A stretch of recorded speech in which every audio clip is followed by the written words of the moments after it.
starts now.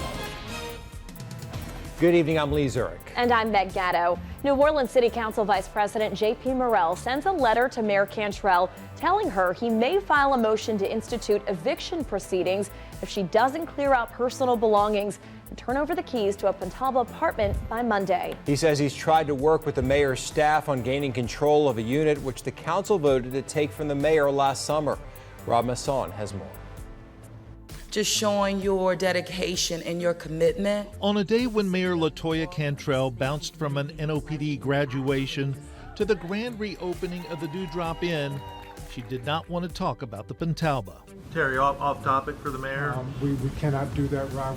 We're due at the Dewdrop Inn.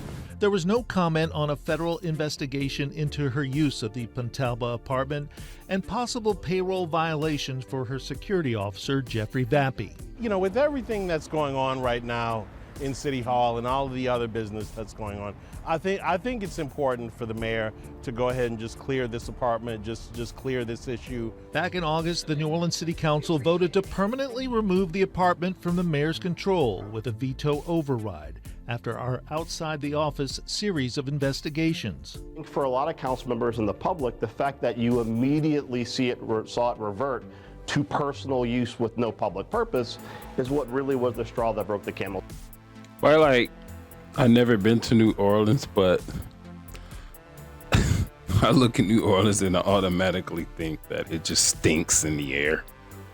Like, physically it just stinks. I don't know, smell like sewage or something else. It is below sea level, but hey, probably just a dumbass thought that I have.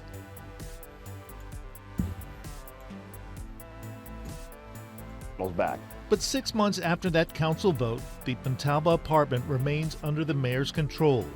After Fox 8's Lee Zurich inquired about the matter Wednesday, City Council member J.P. Morrell sent Cantrell this letter asking her to release the apartment. That letter says, "It is my understanding that you and members of your executive protection detail possess the only keys to the unit. Until the keys are turned over, FMC cannot begin the repairs necessary to release the unit." The letter states, "We have tried for several months to work with members of the administration, but to date, those efforts have proven fruitless."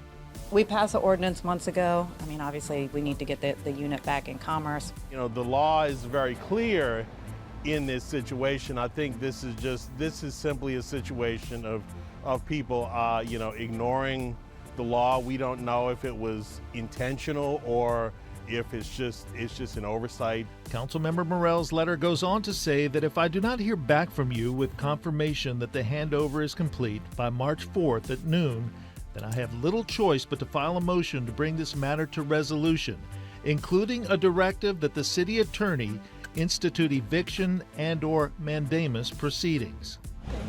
Madam Mayor, can I get a moment to ask you about the Pentalba?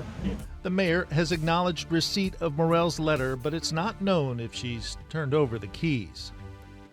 And Councilmember Morrell's letter says he had hoped to avoid public escalation of this issue. Morrell says the council can't continue to do nothing when the requirements of the law are clear.